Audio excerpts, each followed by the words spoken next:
And this is Bob Siegel. So, you'd like to believe in God, but you wonder, how does God feel about states threatening to leave the Union? Well, of course, what comes to our mind is the Civil War, the Confederate States of America that left the Union due to the issue of slavery. But folks, that's an issue from 100 years ago. There are different reasons, better reasons, that some states are seriously considering leaving the Union.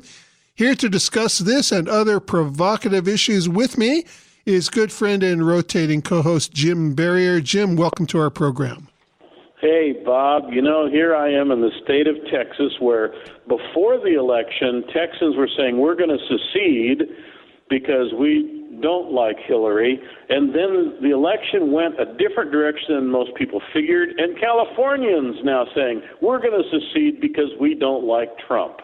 Yeah, well, California, I've got news for my fellow Californians. They are not going to succeed because the Democratic Party would never elect another president without California. They need all those illegal votes in California. Yeah. You know what? That's probably the best point that I've heard about that, and it makes an awful lot of sense. And that's your problem, Bob. You keep making sense. The idea of California becoming a sanctuary state, though, unfortunately, I think that is far more feasible. Well, and all I can do is pray for you guys out there. I just don't, it's the old thing about the lunatics are running the asylum. I don't know. Well, Jim, in anticipation of you being on, and I know you had said you wanted to compare California with Texas, I have something that I think you'll enjoy. If you haven't seen it already, it's been buzzing around over the internet, but if you haven't, I'm sure our audience will enjoy it. It's called Why California is Broke and Texas is Not. Mm-hmm. The governor of California is jogging with his dog along a nature trail. A coyote jumps out and attacks the governor's dog, then bites the governor. The governor starts to intervene, but reflects upon the movie Bambi, and then realizes he should stop because the coyote is only doing what is natural. He calls animal control. Animal control captures the coyote and bills the state $200 for testing it for diseases and $500 for relocating it. He calls a veterinarian. The vet collects the dead dog and bills the state $200 testing it for diseases. The governor goes to the hospital and spends $3,500 getting checked for diseases from the coyote and on getting his bite wound bandaged. The running trail gets shut down for 6 months while Fish and Game conducts a $100,000 survey to make sure the area is now free of dangerous animals. The government spends $50,000 in state funds implementing a coyote awareness program for residents of the area. The state legislature spends $2 million to study how to better treat rabies and how to permanently eradicate the disease throughout the world. The governor's security agent is fired for not stopping the attack. The state spends $150,000 to hire and train a new agent with additional special training regarding the nature of the coyotes. PETA protests the coyotes' relocation and files a $5 million suit against the state. That's what's happened when the governor of California was out jogging. Now, here's another version. The governor of Texas is jogging with his dog along a nature trail. A coyote jumps out and attacks his dog. The governor shoots the coyote with his state-issued pistol and keeps jogging. The governor has spent 75 cents on a 45 ACP hollow point cartridge. The buzzards eat the dead coyote. And that, my friends, is why California is broke and Texas is not. And that really says it. That's I've seen that, and it's hilarious, but it's frighteningly too close to the truth. And here's a few thoughts I have. I have my little opening rant, and that story is a great one. This is what I have to say concerning the difference between the two states right up front. California has Hollywood and Disneyland. It's the epicenter of non-reality. Texas is the shiny star-shaped buckle on the Bible Belt. In California, you have Berkeley, home of free speech. Oh, yeah, the home of free speech, Berkeley. Yeah. Texas, we have the Alamo, which is a shrine to freedom fighters. California has beaches, mountains, trees, real Mexican food, and nice weather and some smog. Texas, as Red Skelton once said, has miles and miles of nothing but miles and miles. Not such great weather, but we do have barbecue, and at the Texas State Fair in 1938, they introduced the corn dog. And from that time until now, they have a competition every year on what foods you could possibly deep fry. Some of the stranger ones are deep-fried bubblegum, deep-fried stick of butter, deep-fried Jell-O, and deep-fried avocado. Did you actually say deep-fried bubblegum? Yeah, deep-fried bubblegum. Oh, my goodness. Yeah, it's a big deal up there. They deep fry everything, but that's Texas is always among the fattest states in the union as well. Well, we visited Texas about a month ago. The food was sensational. My son and daughter-in-law took us out to Texas barbecue right away. That was the first thing we did. There's some great barbecue places. I'll give them that, but we don't have real Mexican food here. And I would give up real Mexican food to have one or two sane people in Sacramento. Yeah, you know what? We're going to get to that later. California, Delta smelt are more important than irrigating the crops that feed the country. Oh, yeah. My heart just breaks when I hear Nancy Pelosi go on and on about the Delta smelt. And if I'm not mistaken, your governor, Governor Moonbeam, recently passed a bill authorizing the state to regulate bovine flatulence. I hadn't heard that one, but nothing they do will surprise me. I've read it in several sources because it's his opinion that it's the cows that are responsible for global warming, not the millions of cars on your freeways producing smog. I've heard that for years, that we should eat less meat because it contributes to global warming. It's the vegetarians. It's the vegetarians. They're not eating enough cows, you see. Yeah. And so it's their fault. There's just a couple more here, and then we can get serious. Texas, on the other hand, has oil. We drill for oil on the ground, offshore. They were fracking for a while.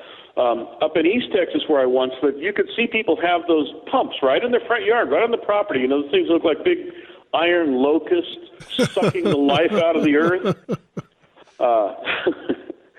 California, pot is legal, but tobacco is not.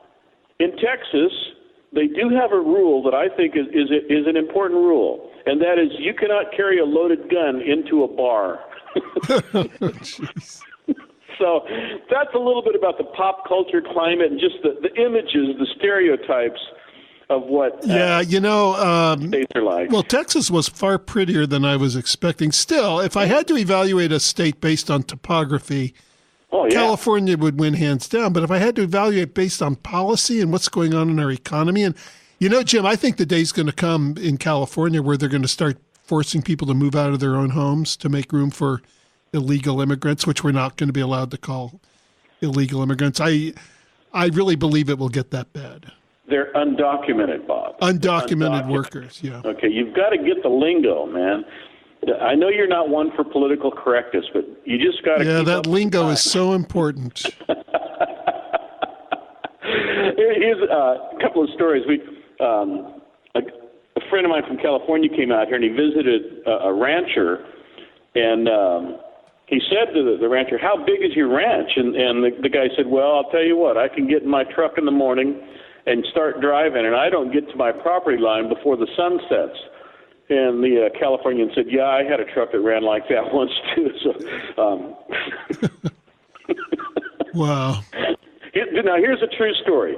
Leslie and I were, the first time I went to Great Britain, we were in the UK, and we're traveling around the country, and outside of Oxford, we had booked a room at this little bed and breakfast, and someone gave us a wrong direction, and we were lost, and so we pulled into a pub, and I went and I said, "Hey, we're looking for this place.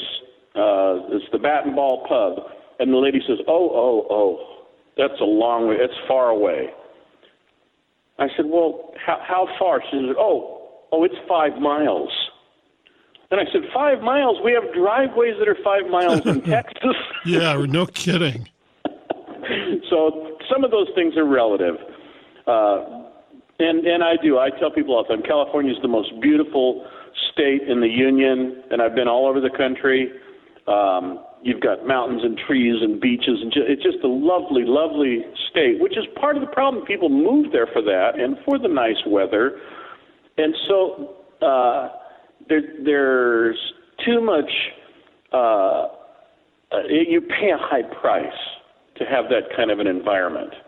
And I think that's where part of the problem is as far as cost of living and stuff. Yeah, I want to get into that whenever we have it. And there's just no consistency from our politicians. Right now, when the federal government threatens to hold up funds, we're told that that's unconstitutional. We're given lectures about state rights. What about state rights when they passed Proposition 8, claiming that marriage was to be defined between a man and a woman? Then the federal government interfered, and that was perfectly okay. So isn't it interesting how terms like states' rights just become convenient phrases too? Yeah, and by the way, in Texas, we're a 180 on that one. The leadership in Texas is very much against same-sex marriage, and there are just so many political differences in those things, and we can itemize those. I have a sheet full of notes here tonight, and as much of this as we can cover, we will. So there are trade-offs.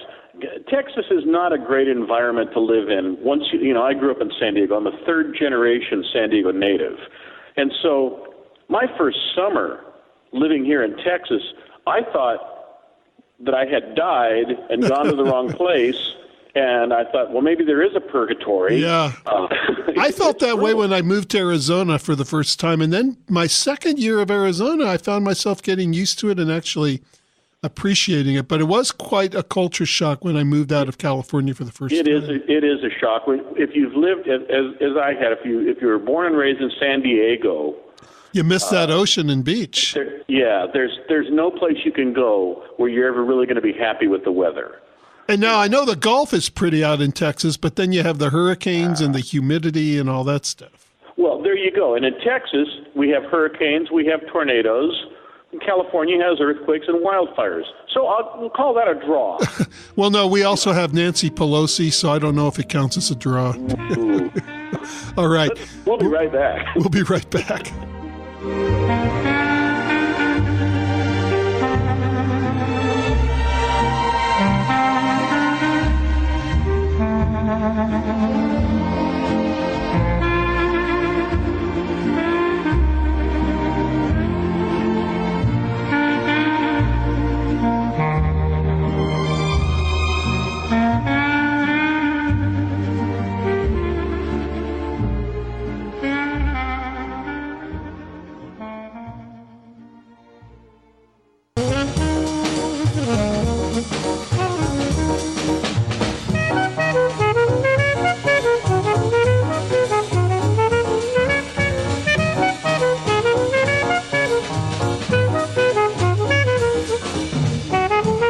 Welcome back to 1170 The Answer. I'm your host, Bob Siegel, joined by my good friend, Jim Berrier.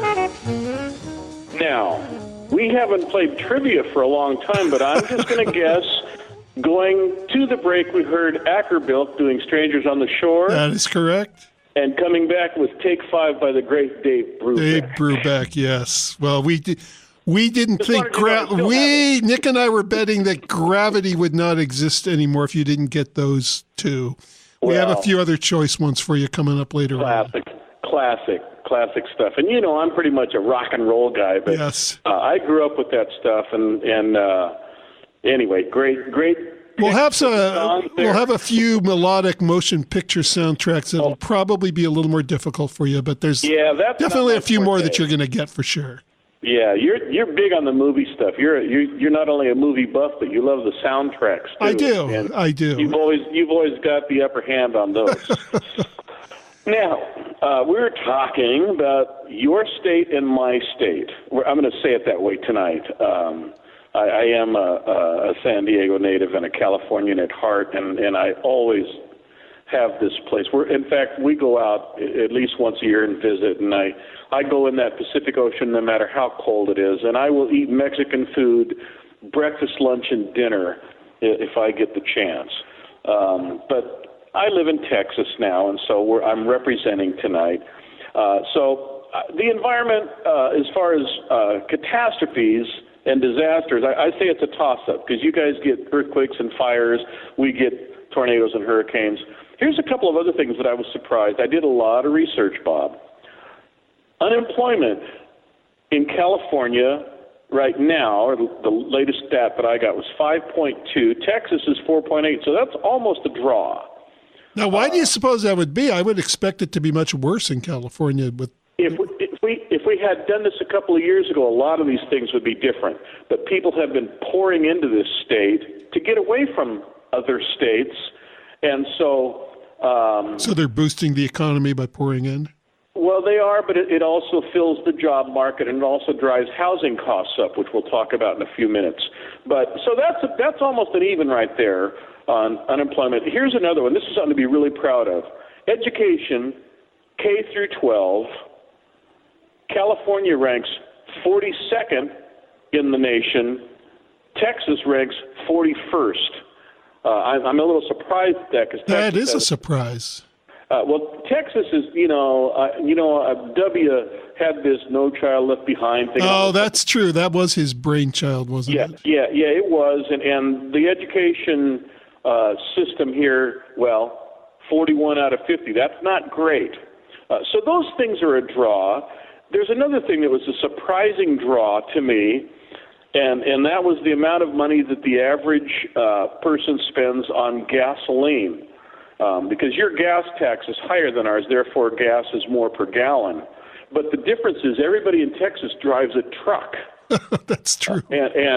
So instead of 24 miles to the gallon, we only get 15 miles to the gallon. So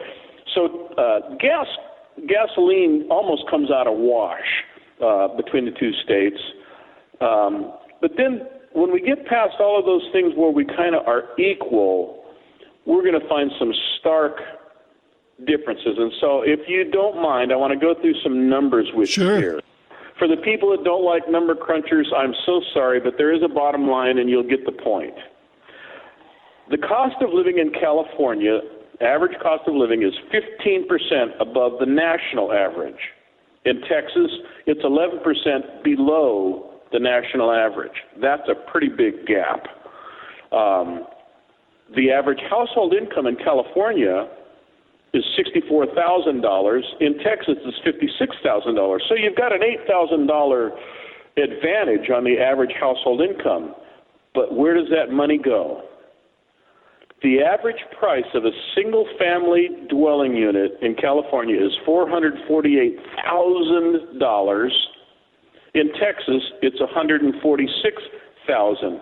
And just a few years ago, that would have even been a lower number. Even renting is a little more than $1,000 a month difference. It costs over $1,000 a month more for a renter in California than it does in Texas.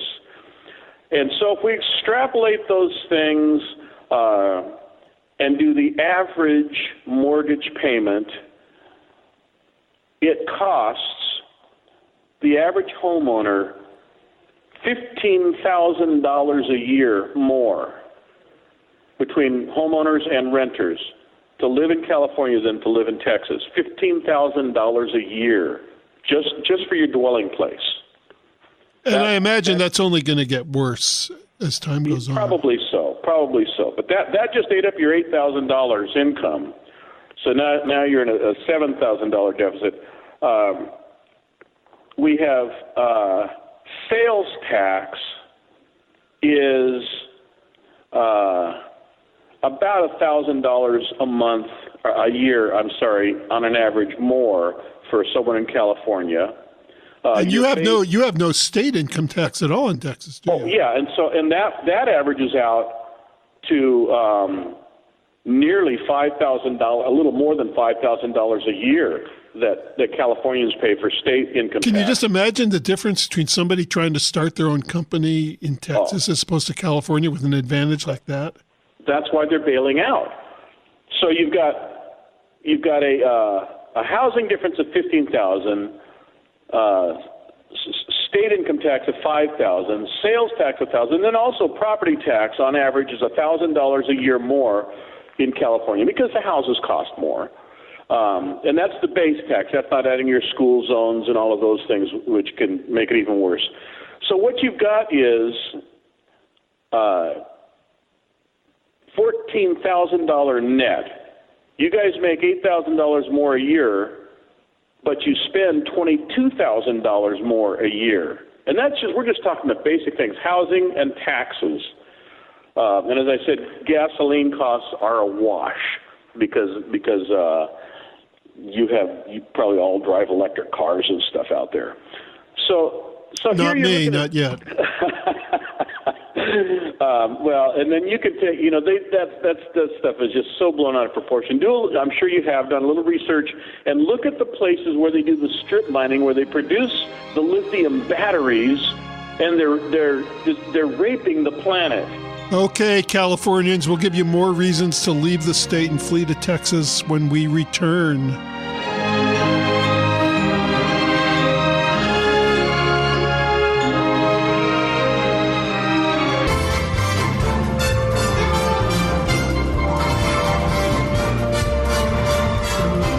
My friend Jim Berrier grew up in San Diego and now talks about the virtues of Texas. Welcome back to our program.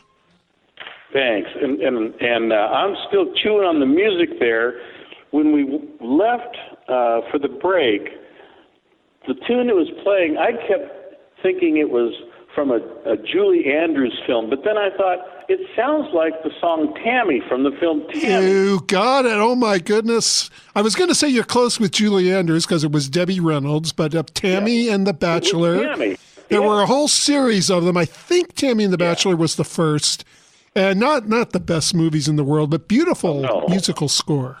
Yeah, well, I'm very happy that the gray matter kicked into gear there on that one. That was tough. See, a little of that California Hollywood stayed with you, Jim. Now, what about the incoming music? I'll give you a clue. That one is as contemporary as you can possibly get. We're not dating ourselves. That one is from the year 2016. Oh, well, there. See, I'm in trouble right there because I haven't watched any movies from 2016. Well, I guarantee you've heard of this one. That was the soundtrack to La La Land. Oh, see, that's in our Netflix queue. On the show, of course, where we're talking about California and La La Land. Yes, exactly. It's a great name for it. We're waiting to get that. It's our next film from Netflix. I don't go to the movies anymore. I wait until it's on Netflix. Then if I don't like it, I just send it back. Do you like musicals as a general rule? I know you know music, but how about the art form, the musical? Well, let's see. Are we talking A Hard Day's Night and Help? Or well, more like Rogers and Hammerstein, Lerner and Lowe, those kinds of musicals. You know what? And there was also Rogers and Hart. He had a different partner. Yes, Showboat. Yeah. Mm-hmm. So, see, I'm showing that I do. Here's the thing. My mother loved that stuff. And, my mom passed away last November, and her passion, her love was the musicals. So, consequently, I grew up listening to that stuff, whether I liked it or not, because she was playing it all the time. So I know the words to the songs from South Pacific and Flower Drum Song and all of that stuff. And now, but it does, it's there. And they say what has been seen can't be unseen, and sometimes what has been heard can't be unheard. So I am familiar with a lot of that stuff. Well, La La Land did a good job. It was like imagine an old 1950s MGM musical, but then set in modern contemporary times. And it was about a guy that loved jazz and was trying to bring jazz back, and a woman that wanted to be an actress, and kind of the mutual exchange they have. But it was really well done. It actually deserved to win Best Picture of the Year. I know everybody knows the story about how they were in the middle of their third acceptance speech when they were pulled off the stage to hear that the wrong movie had been read. But the truth is, it won 6 Academy Awards anyway, legitimately, including Best Director, Best Actress, Best Score. I think in reality, the movie had 14 nominations. That is tied with Titanic for the most nominations of all time. I find it hard to believe that the Academy didn't truly think it was the best movie, but they were under so much pressure to be politically correct.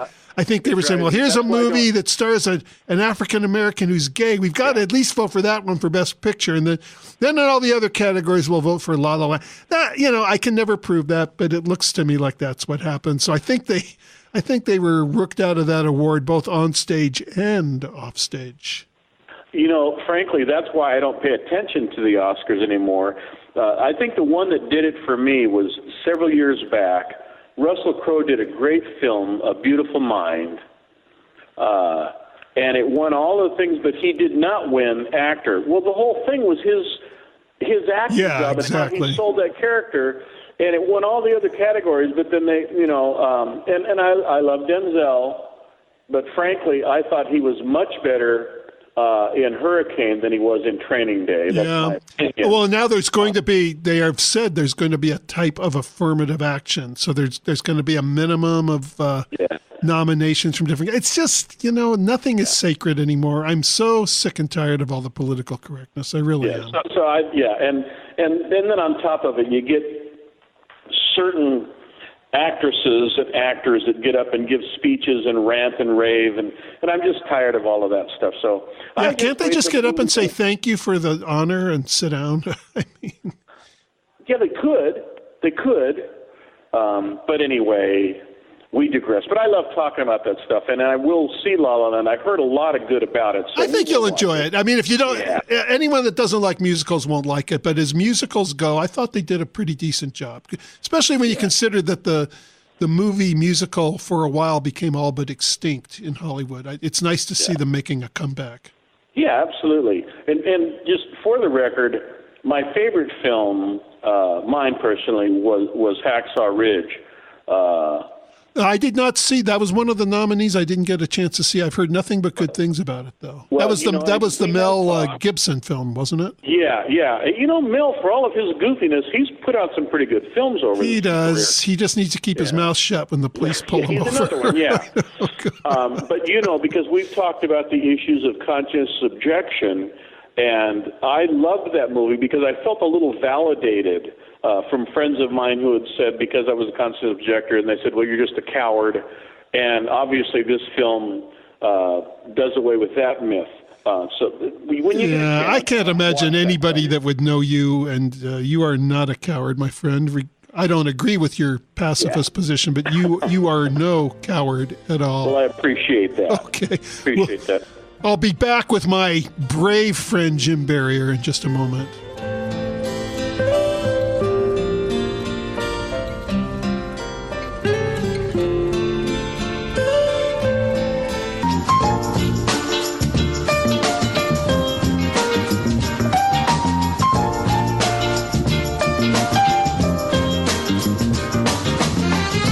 Welcome back to 1170 The Answer. This is Bob Siegel and Jim Berrier. I know that song.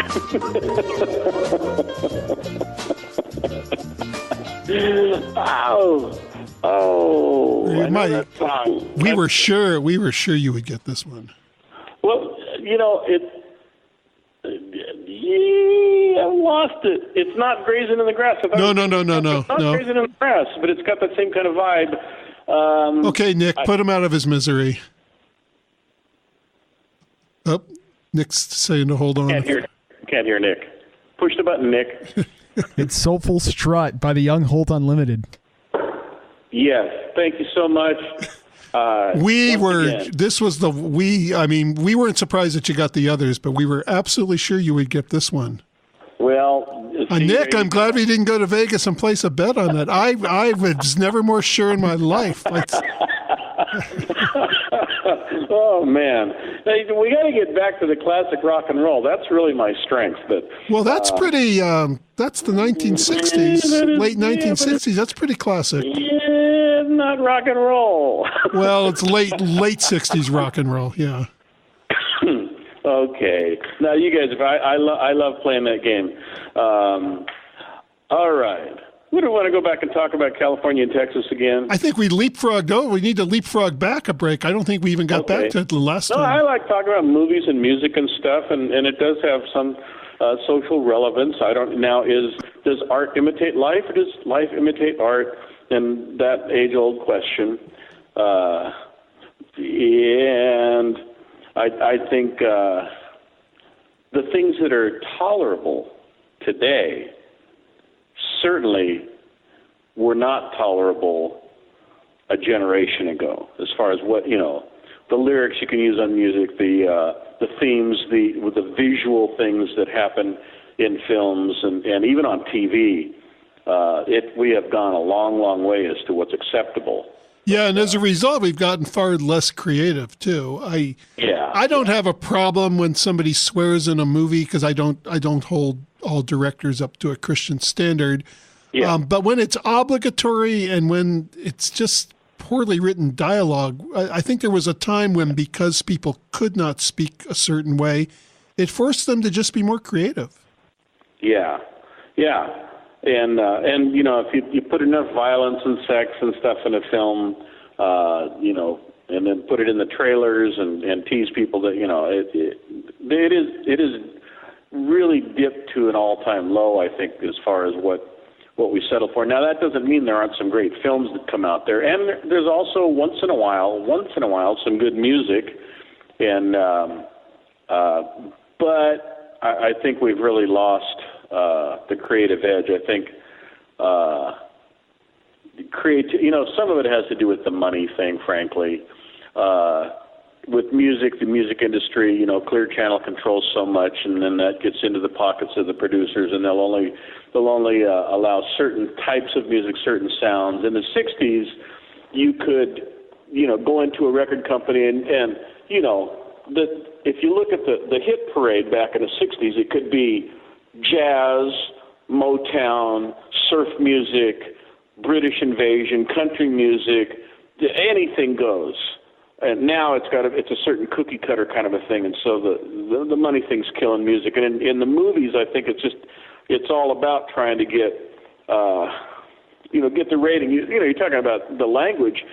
I've read stories about movies where and actors complaining they had a good film, but if they couldn't bump it up to an R, they wouldn't attract the audience. Yeah, exactly. And so somewhere it says the love of money is the root of all kinds of evil. Yep. It says that somewhere.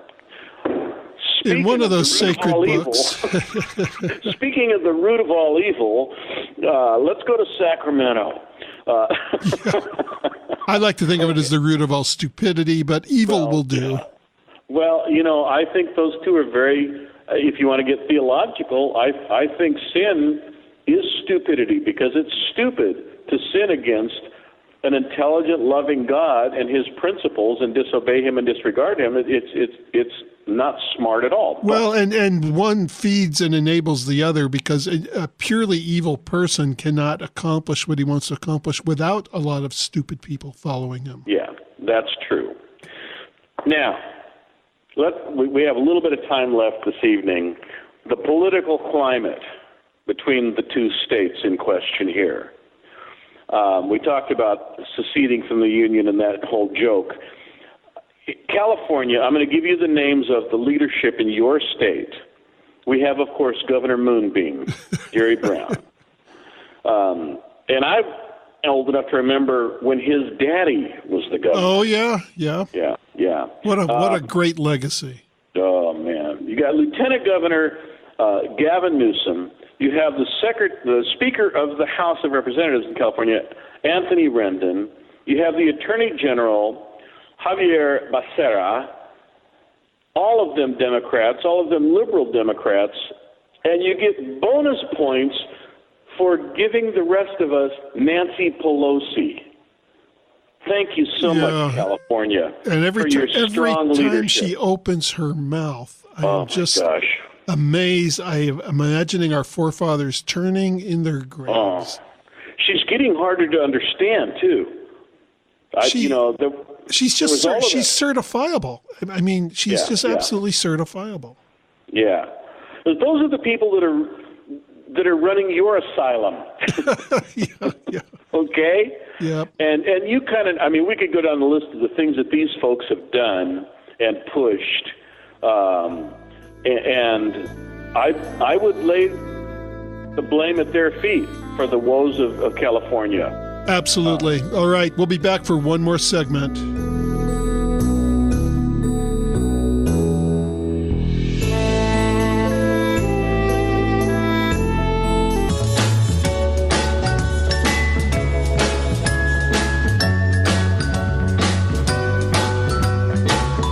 All right, Jim, here's your last shot of the day. What do you think? Weren't we talking about mortgage payments earlier in the show?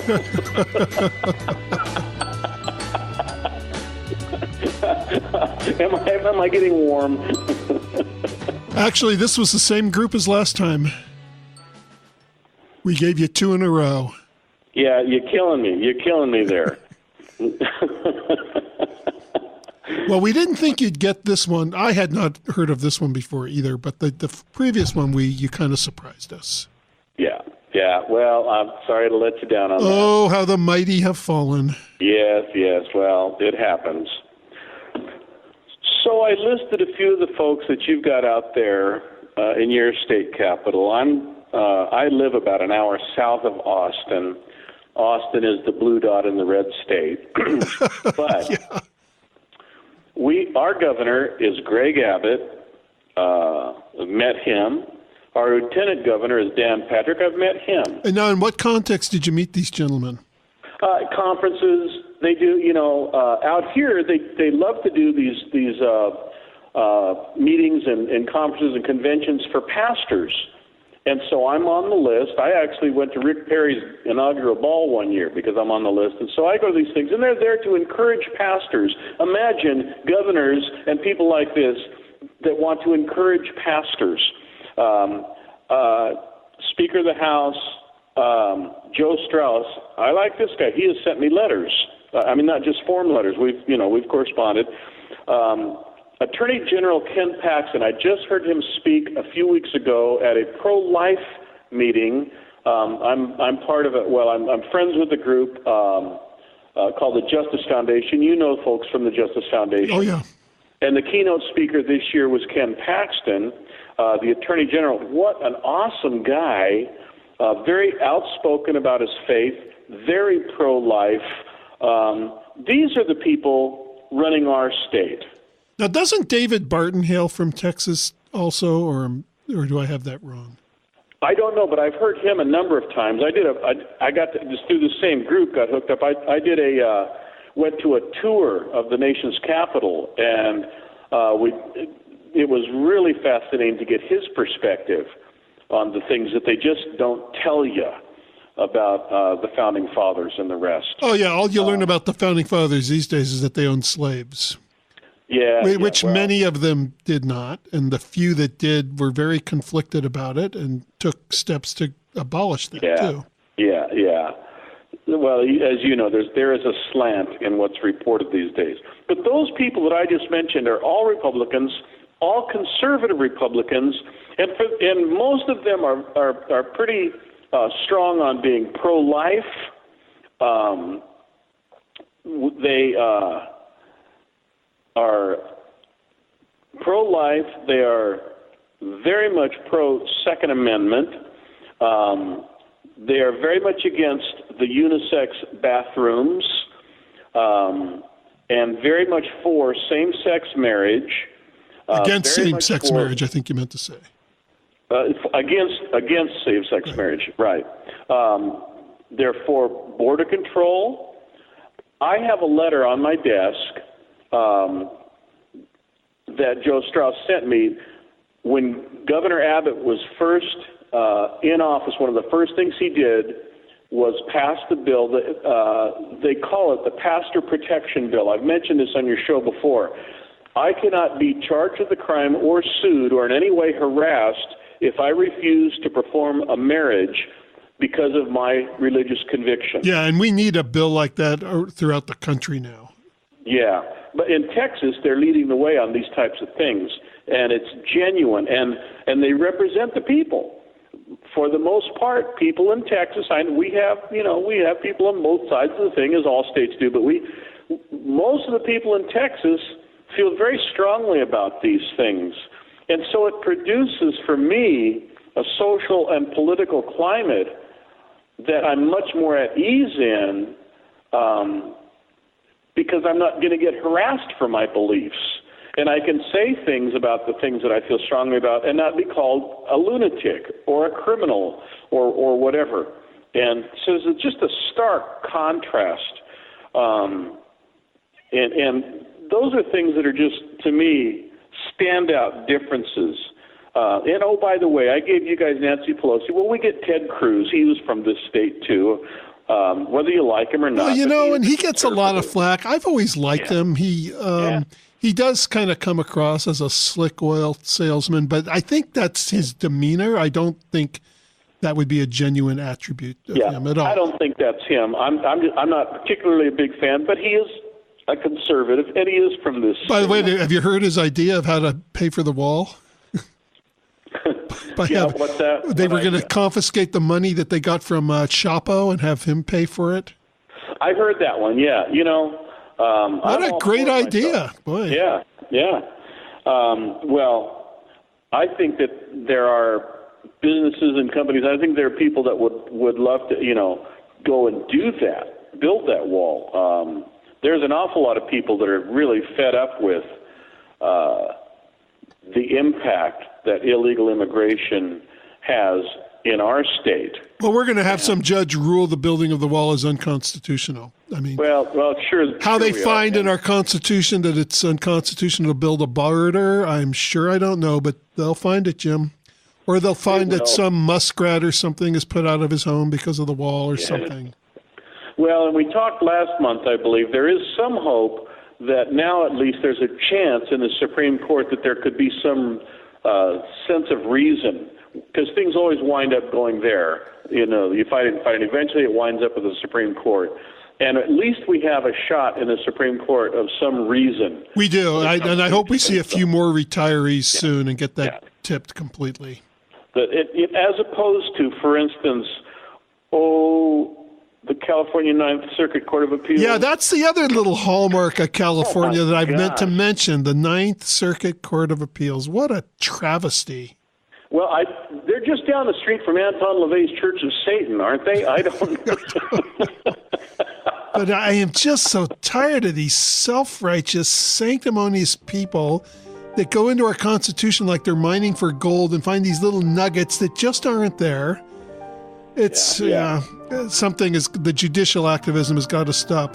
Okay, Jim, well, I think you made a hard sell. Now, if you find yourself in Texas and you don't have a place to stay, I'm sure my good friend Jim Berrier will put you up in his living room. Come on down. Y'all come now, you hear? All right. All okay, right, my friend, we'll see you soon. Okay.